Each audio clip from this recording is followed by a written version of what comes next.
Hello and welcome to another session in English language, and today our focus is on the following. First, on writing, we're going to be considering article writing, and secondly, we're going to look at active and passive voices, and lastly, we're going to consider a register on cultural entertainment. But before that, let us review our previous lesson.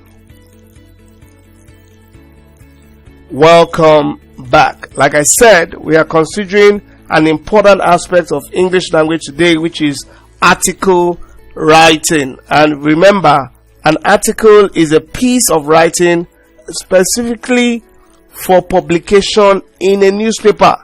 So every time you write an article, your intention is that that article is published. That piece of writing is published in a newspaper. So your intention of writing a piece for publication in a newspaper is referred to as what? Article writing. And so the subject of articles cuts across different kinds of what? Writing. Okay, so which we are going to look at that today. All right, so let's move on to that. Okay, so like I said, the subject matter could vary, and that's why your article writing can be narrative, can be descriptive, can be expository, can be argumentative. Okay, so it may take any of these forms. It could be descriptive in nature, it could be argumentative in nature, it could be expository in nature, or narrative. However, and one of the things that your article aims at doing is that, one, it could be that you want to educate people with your article. Okay, so you want to educate people or to inform them. Okay, it could be that you want to entertain them. Okay, it could also be that you want to explain a process. Okay, you want to explain a process. So there are different forms or styles or different aims or intentions, or you want to argue a point. Okay, so there are different reasons why people write articles. But please take note, an article is not a letter. Okay, so don't mistake that writing articles is the same thing as writing letters. Okay, so that's just that. So you must recognize the audience for which you are writing, and that in a way influences the tone and language of your writing. Okay, so your audience actually determine the tone and the language of your writing. Okay, so you could be writing to a wider space of people or a small niche of people. So, and there are other features of the article writing, okay, which I want us to pay attention to. Okay, so you must first have the reader in mind. That's your audience. Like I told you, that shapes the tone, okay, of your writing as well as the language you use. Then also, you should also state the purpose, and establish you settle in your mind what you are writing on. That is, you have comprehensive information on that. Okay, then also you must ensure that you don't hold extreme views. Don't be an extremist. Okay, don't be an extremist. Know that your view is subjective and not objective. Okay, so just hold on to your view.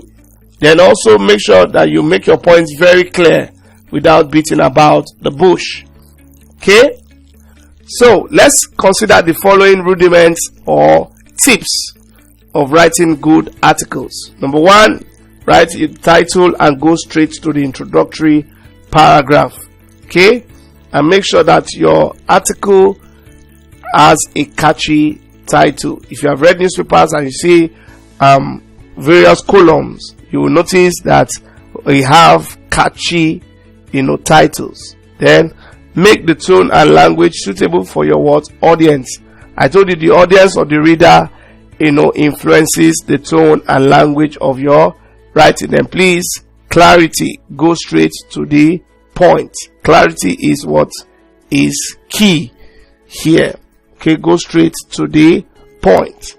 Okay, then the body of your article, that is the content, must be well styled. Okay, so you must employ the use of your imagination. You must also be clear in your sentence. Then it must also show originality. Then it must be precise and coherent. However, if your article is a controversial topic, please make reference to previous articles that other persons have contributed to. Then at the end of your article, please write your full name and address. Okay, then if it's a school magazine, please just your full name and your class is required. But if you are writing a newspaper, your office address or your address is and it could be your email address too, because the world has transcended beyond just buildings now. You could have your office on your personal computer. So look at this sample question here. You are asked to write an article suitable for publication in your school magazine on examination malpractice in public examinations.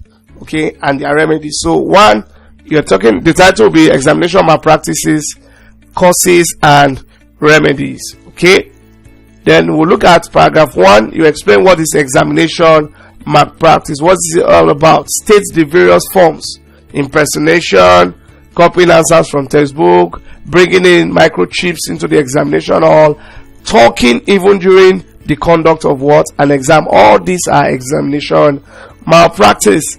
Then you state the government's effort in curbing examination malpractice. You state the effort of examining bodies in curbing this evil menace. Also, you state the effort of school administrators in curbing this evil menace. Alright, then paragraph 3 and 4, you have to give us reasons why the efforts of the government, the school administrators and the examination bodies are truncated or frustrated. Why is it that they are not yielding the desired results? Okay, so you state that in paragraph 3 and 4, and in your concluding paragraph, you suggest your opinions. Okay, you suggest your opinions on how to finally curb this evil act. And remember, I told you at the end of your article, always write your full name. Okay, and most times your class, okay, as the case may be, or your email address. Okay, so let's move on to active and passive voices. Now, under this active and passive voices, we are simply looking at something, and that is the doer of an action. Okay, when the doer of an action, okay, we represent the doer of an action with the active voice, and we represent the receiver with the passive voice. The doer is the active voice, the receiver is the passive voice. So let's move on with that. So with that concept in mind, let's go straight into the lesson. Then we have Chike broke the plate. Who is the doer here? Chike. Okay, so Chike, we are saying what Chike did. He broke. But that's the verb broke here is in the active voice. But the plate was broken by what? Chike. So what's broken here is a verb in passive voice. Okay? Then we have the workers swept the streets. Okay, the workers swept the streets. Then we can have it that the streets were swept by the workers. Okay? So let's move on. So how do we change active voices to become passive voice? So take note of the following. Number one, only transitive verbs. And what are transitive verbs? Verbs that receive objects. Okay, verbs that receive objects. So only transitive verbs can be used or can be changed from active to passive voice. Okay, and the tense of the transitive verb determines, the verb in the passive voice. If it's the verb to be, then it must also reflect in the passive voice. Then there is an introduction of a preposition by when forming passive sentences or statements. So let's look at sentences with transitive verbs. Ada traveled with Obi to Banjul. Okay, that is the transitive verb. Okay. So we have sentences with linking verbs. He became a lawyer. So we have so many of them like that. Okay, so they could change also to what? The passive voice. Okay, so that is all on active and passive voice. Remember, you form active and passive voice by first changing the transitive verb, checking the tense, and introducing the preposition by. So let's look at the register on cultural entertainment. We have what we call resonance.